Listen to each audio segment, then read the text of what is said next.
Hey, it's Chris, Liege Games. So, had to redo this video completely, but the best news is now I don't need to edit it as much because the top 10 games that are on my radar for 2022 on crowdfunding, Kickstarter, Gamefound, whatever it may be. These are the best of the best. And this list has a very, very high amount of games that I personally want in my collection. This is not just, these are big games. These are big games that are looking super interesting to me as well. Huge crossover there between the two. This is the list you've been waiting for. Now, because I'm filming this now, I actually have 2 additions to this. So we are not only going to get you your 10 money's worth in terms of the games, we're going to give you 2 extra honorable mentions at the beginning to top things off. And let me be very clear. This is a very, very strong list. If you were not aware that you're going to need to budget for 2022, this video right here is going to tell you that. Because these are some massive games. I am more hyped for these top 5 or 6, especially, let alone like 5 through 10, than probably all of like the top 15 or 20 games that I saw last year. That is how excited I am about what these games look like. We're not just returning to Catan, folks. We're going full-on Narnia here. Full-on Fillory, if you will. So, let's get into it. I am hyped. Let's do this. Honorable mention number 1. I talked about it several times last year. Number 1 on the honorable mention list is Gaijin from Awaken Realms Light. They just announced that they are getting the prototypes ready because they are going to be launching the Gamefound campaign sometime in February now. They've given us a date. That's all we know. Now, there were a couple updates that came as well with the latest project update in terms of what the gameplay mechanics are going to be in this cyberpunk technology-esque based game. And so the interesting thing is you're going to be going between a cyber world and the real world back and forth. The key feature of this game, though, it's going to be modular in terms of city maps. You're going to have this network that you're going to be traversing, and it's scenario driven. I love the fact that it's scenario driven. It gives me Cthulhu Death May Die vibes where I can play one shot after one shot after one shot, because sometimes, folks, you just don't feel like playing a campaign game, and that's completely okay. If you've got one campaign game, you've got way too many, but you can never have enough at the same time. So to give me something scenario based is right up my ilk. Now, again, this is going to be Awaken Realms Light, but this may be the heaviest of the Awaken Realms games on the lighter side of things that we've seen. Replayability, fractions, different decisions that are going to be making, changing the strategy as you go. There's not a whole lot of concrete actual information, but if you check over their page from the latest update on the 23rd, just over a week ago, it talks a little bit more about this 1 to 4 player scenario-based game, like I said. Cooperative and competitive, depending on how you feel about that. Unlocking new components. I love unlocking components. There is no better mechanic in any board game, best utilized across the board. All of these games recently that have done this, I just think it is an underutilized mechanic that cannot be overemphasized. Gloomhaven, the recently played Cuphead, my Zombie Kids Evolution games with my kids that I play, that's literally the top ranked kids game. I mean, when they are done well, and they work absolutely tremendously. And so the fact that this is going to have this as well, even Divinus, which was on Gamefound last year, again, you're going to be having a token board, cybernetic world, back and forth between you and the real world, augmenting your own character as you go. You can see the modularity right here. Now, again, the small miniatures, again, give me standees, give me screen printed meeples, but it's going to be what it's going to be. You are going to be going up against an AI who's trying to exterminate mankind, and you're just trying to increase your odds of survival. That's all we know. And now, again, it says February, March, and if they can't get the prototypes out to people soon enough, wouldn't be surprised if that filters over into March, but that is why this is now an honorable mention at the beginning of this video. Hype number 1. Honorable mention number 2. More recently announced, not a whole lot is known about it. We saw it at some of the conventions. Funko Games is putting out their own version of the Legacy spin. And the spin-off with this case is being Jurassic World, the Legacy of Isla Nublar. Now, what is this going to entail? How is it going to work? Again, concrete details are very, very sparse, but we know, again, it's going to be scenario driven, a la the pandemics previously, but it gives me with a little bit more of a feel of the more recent legacy versions of games like My City or Divinus.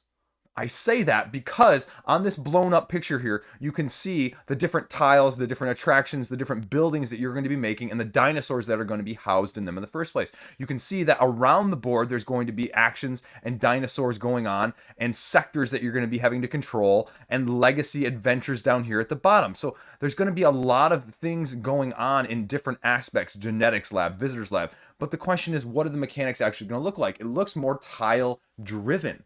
So hence my comparison to My City and Divinus. But like all of these games, now they say also in the description, endless replayability.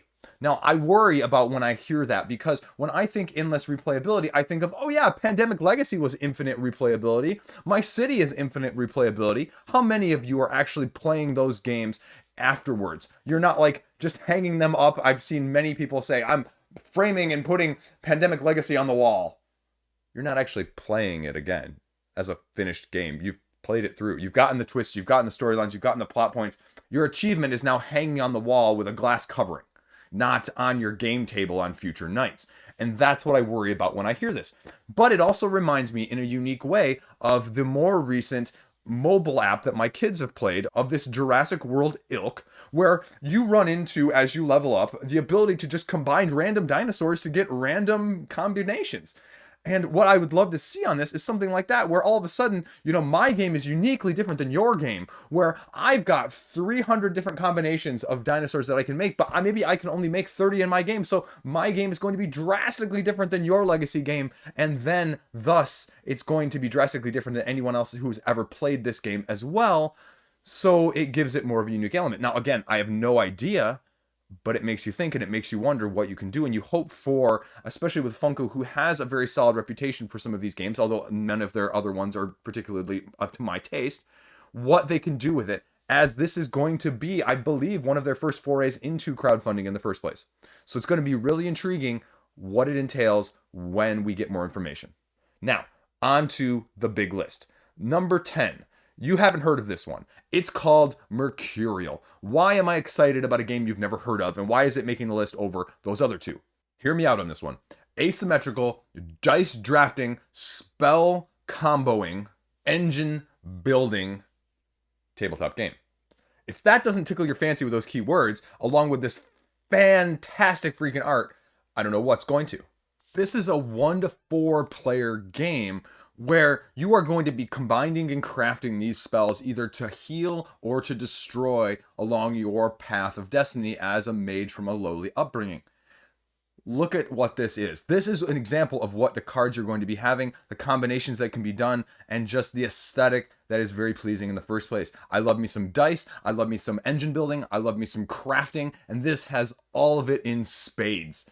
Now, again, what is the final price point going to look like? What is the final production going to look like? How are you going to be scoring? How are you going to be battling against other people? Is it going to be head to head? Is it going to be, everyone doing their own thing? What sort of things are going to be in there beyond that? And I don't really know. But the premise and the possibility make me excited. And so I'm really intrigued to see what they can do even more so with what they've got out there, just based off of the little information we have. They have a Facebook group. You can check it out, but it is definitely exciting, and the reason why it's number 10. Number 9 may surprise you. It may not surprise you. Number 9 is Bloodstone. This is Druid City Games, the failed Kickstarter from Druid City Games. It is coming back in 2022. Now, I will flat out say I was one of the people that said, you know what? I don't think this was exactly what I wanted out of it. And again, not that my opinion matters whatsoever, but I was also one of those people that said when the Kickstarter page came up and it said, this is what it is, the price point for what it was, with the PvE as well as the PvP, just did not work for me. When I looked at this, I said, I either want a PvP or a PvE. Either give me boss battling solely, give me Townsfolk Tussle, the fantasy edition, if you will, or give me the ultimate, more streamlined, better off, unique different version of something like Black Rose Wars. But to do both of them, because this was also the other critique, this is a big barrier to entry. And I always worry about the combination of these two leading to one mode being much more developed and much better than the other. Again, not that you need two super good modes, but do one excellently. I don't need two good modes in a game. I need one excellent game mode that's going to stay in my collection. Otherwise, if it's good, I might just get rid of it because it's not good enough. And again, this looks awesome. I have no qualms about this. Give me standees. Get rid of the miniatures. Make the price point lower. Make yourself stand out and be unique. Give me the acrylic standees that Vagrant Song has done, that Skinny Mini is doing. Make yourself different from the crowd. That's the thing I'd like to see. Now again, these champions are amazing. The bosses and the abilities that go with the tools and the unique mechanisms from the monster side of things and the glimpses that we saw on this make it stand out already, but give me something else to make me want to get it now rather than later. Again, it looks amazing, but it just didn't click for me when push came to shove. I would argue that the internal and the external expectations were not the same, because the external, I think there were a lot more people like me, because there's no reason this game should be only getting $300,000 before it cancels. There's none. And so hopefully we're going to see what Druid City Games has been able to do and impress us with their second time around, because I'm more than willing to give them a shot. I don't hold it against them whatsoever. They said, you know what, this isn't meeting our expectations. This isn't good enough for us. It's not good enough for you guys. We're going to do better. And I say, yes, thank you. That is why it is number 9 on my list, because I think they can. Now, we're not going very far, James Hudson. I'm going you back to back right now. And that's because number 8 on this list is Tidal Blades 2, or Tidal Blades Rise of the Unfolders, as is otherwise known. Now, why am I excited about this? Because I was not a huge fan from Skybound Games of the original Tidal Blades. No, don't get me wrong. It's a fine game. Just not for me. I tried it as a dice worker placement. It just did not click for me as well. The battling versus the resources, and just, it reminded me a little bit too much of Monsterlands, which again, the balance between having to battle and having to keep things and the motivation between doing one another just didn't click with me as well. And that's okay. But the universe, the aesthetic, the abilities, the promise of the Tidal Blades from the get-go made me super interested. And now that we have seen more information leak out on number 2 from the recent conventions, it makes me even more excited. Why is that?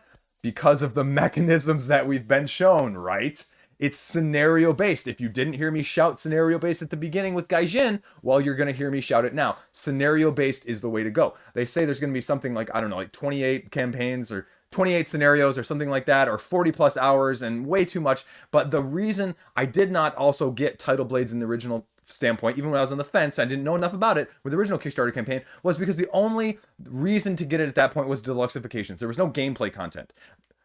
James Hudson has already said that on one of my other videos when I talked about this one, that there are going to be Kickstarter exclusive scenarios based on this one. So there is going to be more motivation to get it on Kickstarter. Now again, because it's going to be miniature based, because it's going to have more of this stuff, the price point is going to be higher. And if there's one thing that's the common thread between all of these games, price point is going to make it or break it on these, because as much as I'd love to buy all of these, I cannot also probably do it in good conscience because of the amount of space, plastic, and it's a lot of money to spend. And so I'm going to have to make hard decisions. And so what in terms of the value and the money is also going to be at least part of it. Not the biggest, because if I really want it, it's going to be bought. But it's also going to be within reason. Now, speaking of those mechanisms, number 7, you may not have heard of this one either, but this is where you're really going to start to see rubber meeting the road, folks, because this is Astroknights. If you're not familiar with Astroknights, that's okay. Most people probably aren't, but the reason you should know Astroknights from indie board and cards is because this is a reimplementation. This is a streamlined, quote unquote, version of Aeon's End. And Aeon's End is one of my favorite games of all time.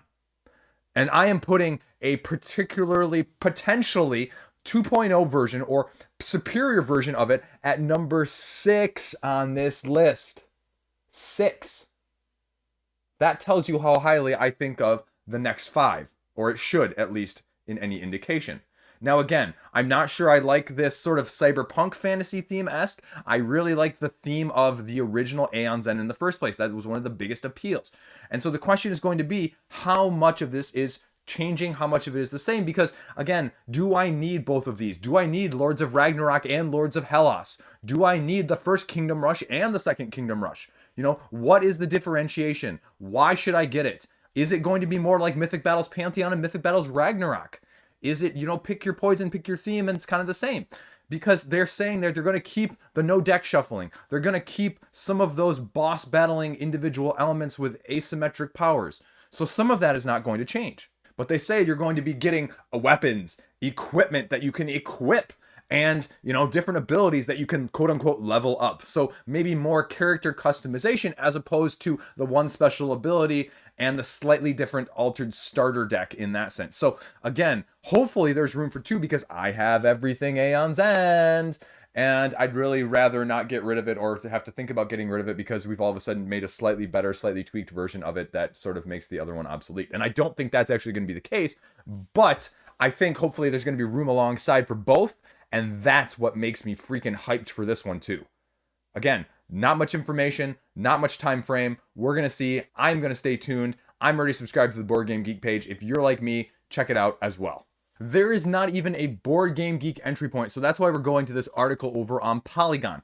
And why am I so interested in this, and why is this ranking so high? Because this is the latest game from Cole Wehrle. We don't know much about it, but it's basically been self-described as Oath in space. Now, you may be familiar with Oath. You may have heard that name get thrown once or twice around on the neighborhood Board Game Geek or Reddit.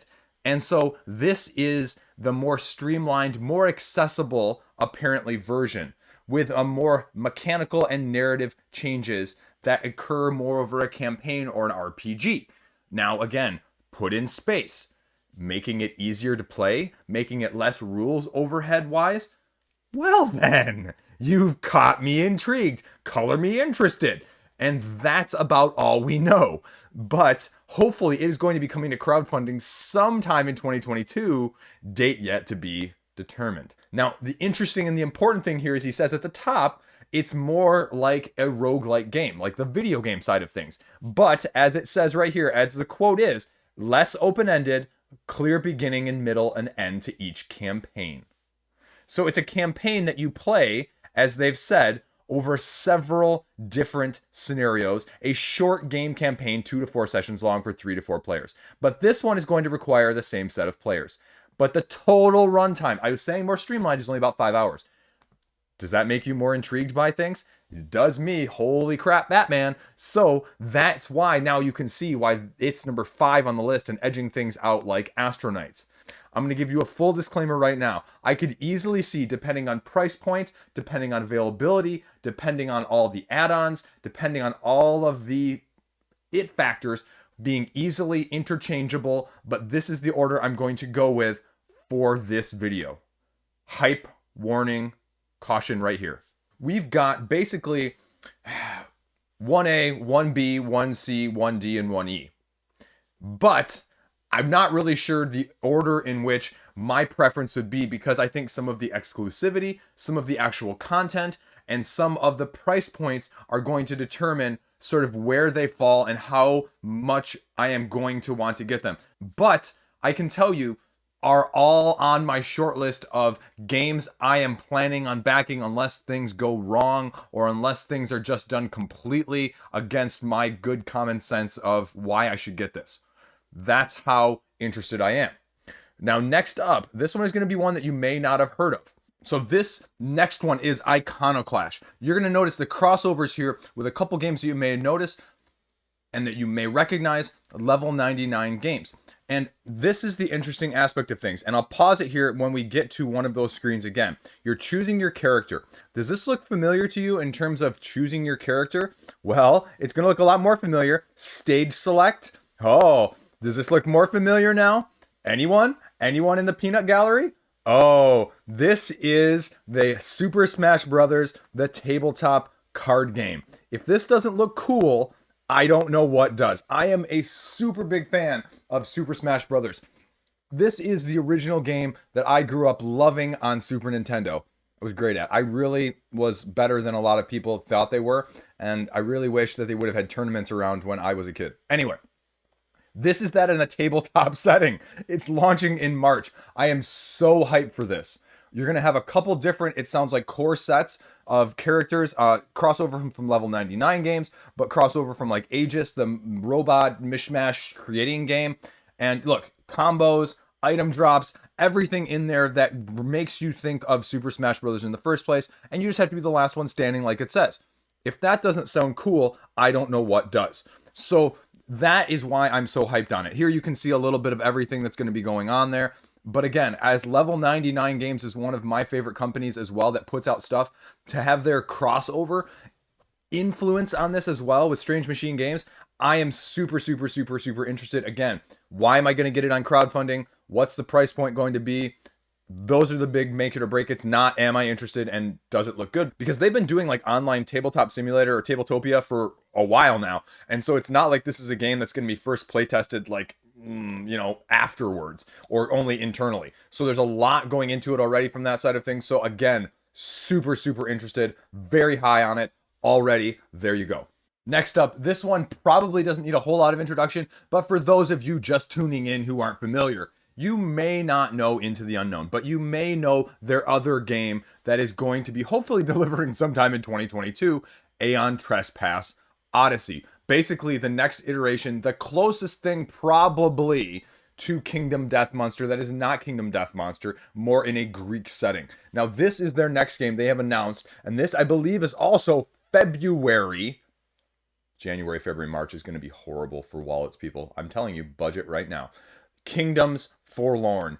The tagline, Dragons, Devils, and Kings. This is a tactical, cooperative dungeon crawl, narrative-driven game for 1 to 4 people. If that doesn't intrigue you, if that doesn't tickle your fancy, as sort of what I thought of when I originally thought of what Tainted Grail was going to be, this is what I wanted Tainted Grail to be. This is going to be what it is. This looks awesome.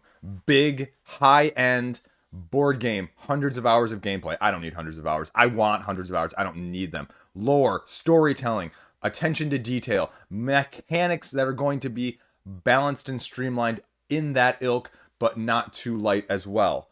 Medieval kingdoms rediscovering all of the various powers and treasures that have been buried and carving your own legends in a dark fantasy setting. Not enough dark fantasy, like I said, with Tainted Grail. This is freaking fantastic. This is using the Aeon Trespass Odyssey system where the battles heat up instead of winding down. Where, once you get to the end, you're kind of like, okay, then I do this and then I do that. And instead, no, makes it harder. Get stronger before the end. Hard co-op. Again, I love the idea of this. This looks like probably one of the best games out there. They've got a couple updates here onto their website. I cannot wait for this. They're going to be having prototypes go out soon. I'm crossing my fingers to hope I can get one. I don't expect to, but regardless, this is going to be high on my list. Boom. There you go. It's going to be freaking sweet. But you can see why it's this high in the list. So you're going, okay, Chris, what is going to be higher than this? So next up, Slay the Spire. Slay the freaking Spire. Now, if you're not following this, this is a tabletop port of the popular mobile game. You are a deck-building adventurer traveling up this spire trying to beat the big bad at the top, all the while using unique deck-building mechanics that we haven't really seen exactly the same of on the tabletop setting. And so that's why people are so excited. Now, again, there's next to no information. The designers, the people making this game, they are talking actively in the Board Game Geek comment section. And so you can get a lot of questions answered there. And they have said, I can't summarize all like 5 or 6 pages on there, but they are very responsive, and they have said, hey, they are trying to stay very, very true to this game. But again, like all video games, how true is it going to be? But how much is it going to make me want to play this as opposed to just busting out the video game in the first place? That's the dynamic that you have to sort of navigate nowadays, especially on the crowdfunding side of things. Especially, I'm looking at you, Skyrim, right? And so that's why I'm excited, because if they can really create that atmosphere in a tabletop setting, again, not only is this game going to be potentially freaking sweet, but it may spawn iterations or mechanics that can be used in further games down the line. And that just makes better games overall. And that is what's also so very exciting about this in the first place. This also is a relatively known IP, and so I expect it to get a lot of support on the crowdfunding side of things for people that aren't familiar with the tabletop scene in the first place, which again is always a positive when we get more people into the hobby. So again, I am wholly hyperspace Kraken excited levels for this game as well. And so that is why it's so intriguing to me right now. And you're going, okay, well, Chris, you've talked about these last three, all seeming like they're right up your ilk, right up your alley, right up your favorites. What else is going to top that? Well, let's talk about what's going to top that. One, if you're not familiar with what page I just pulled up here, I've covered it in several individual videos. It is one of the more hyped games that we're waiting for, and we do not have an announced date yet. My guess is still sometime in the middle of quarter two, but this is Senko Kushnin. This is Five Sacrifices, a solo or cooperative campaign game in medieval Japan. And they have been hyping it up. They have unique mechanics in this narrative campaign-driven, not really scenario-driven, not really dungeon crawl, but psychological, but also physically combat, mechanically driven game. And it's doing things we have not seen in terms of psychological warfare, in terms of interacting with bosses, potentially befriending them, potentially, using stances to change how you're interacting during battles, having different action points and maneuvers that you can do during the rest phases where you may end up on a completely different situation than the rest of your party based on how you split up in the first place. And we don't see that. Everyone takes their rest phase. Everyone gets to spend their 3 actions. Nope, this is throwing that out the window and giving us something exciting. And you're not going to be able to explore it all in the first place. It's going to have an active timer. So there's going to be quests just going on in the background. It's not going to be like Final Fantasy where, you know what, I'm going to go do a couple side quests and the main quest will just stay on pause. And whenever I get back to it, it'll just be right where it's at. No, this has, okay, if you don't go do this quest by a certain amount of time, it's gone. You're going to take, a penalty, or you're going to have ramifications that are because of it, even if you just choose to ignore it. Because it's just going to be there and the world is not going to stop moving. And it's taking that dynamic, which again, we haven't really seen a lot of, and utilizing it. Again, can it live up to expectations? Can it live up to hype? It's going to be miniature based. My fear is that it's also going to be miniature based that is going to be assembled. So I'm going to have to pay someone to assemble the miniatures for me. But regardless, this is probably the only game I would consider doing that for. It is going to be a procedural narrative game that you are going to have factions you're going to be interacting with. You're going to be upgrading relationships with characters, NPCs galore, just abilities, shops that are acting like the Kingdom Death style of things. So it's going to be a Venn diagram of all of the best things of those many different types of games. And so I'm super, super excited.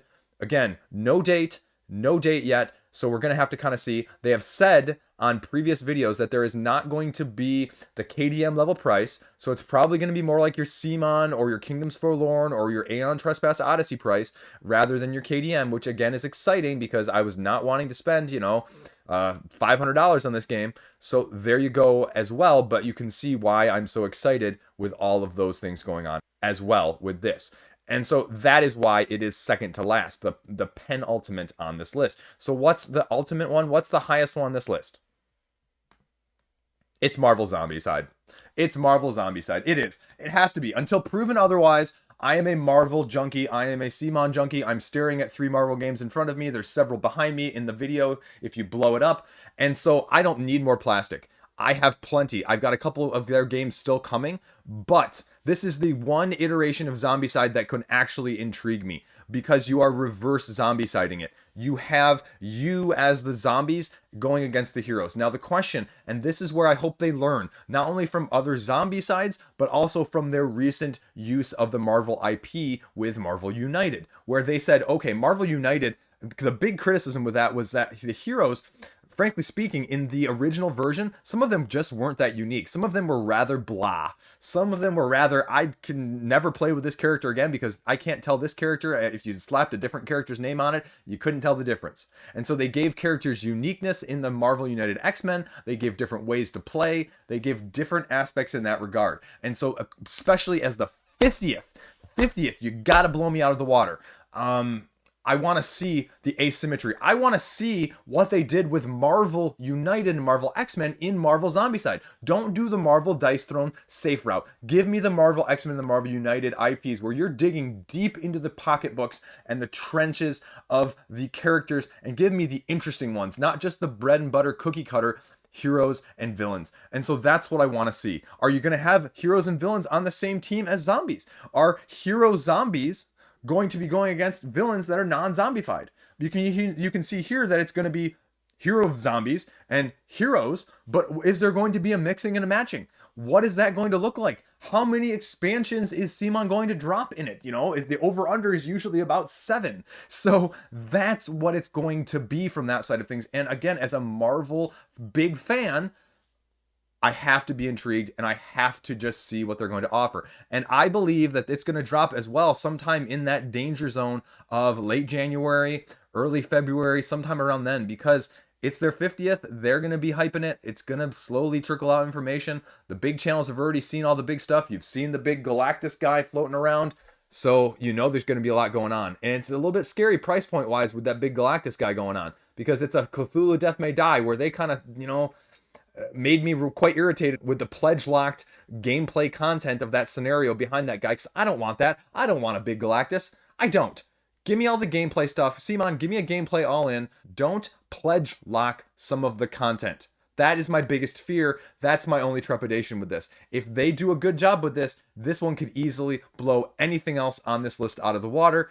And I say that as a huge fan of a lot of these other games, if you have heard me say on this list in the first place. It could easily surpass everything else in funding. Doesn't mean it's my favorite, but it could easily happen just with the name recognition, the brand recognition, and it being also CMON's flagship as a great entry point for people who aren't into zombies in the first place or Zombicide. So that is why it is number 1. You hyped yet? Got enough information? I wasn't kidding about this top 10-ish video being the one to be all of one. The one to really talk about the ones that are looking amazing. And I mean, there's another, you know, half dozen games out there that didn't make this list that I could easily see myself being very interested again with all those other things considered. But this is by far and away the most excited I have been about a top 10 of upcoming games, of wishlist stuff in probably, you know, my whole time in the hobby. And that's, you know, I'm not hyperbolizing that. I really mean it. I really mean it from that side of things. Now, again, you'll probably won't get half these games until like 2025, but for launching in 2022, boy, are they going to be good. So there you go. Let me know what I'm missing. Let me know which ones are really, really intriguing to you. I'm always interested to see which ones I missed and which ones people are really interested about, and which ones they go, Chris, you're just talking about that one because it interests you. Doesn't interest me whatsoever. So you can always tell me how wrong I am in the comment section. That's always a possibility. If you made it this far, if you like this video, please comment, please subscribe, please go over to Board Game Geek blog and give me a thumb. I'm just trying to get you more information and make more stuff that you guys like and put it out there for you. So every little thing you can do helps, but thanks for watching in the first place. Have a great day. Stay classy. Goodbye, 2021. Hello, 2022. I'll see you later.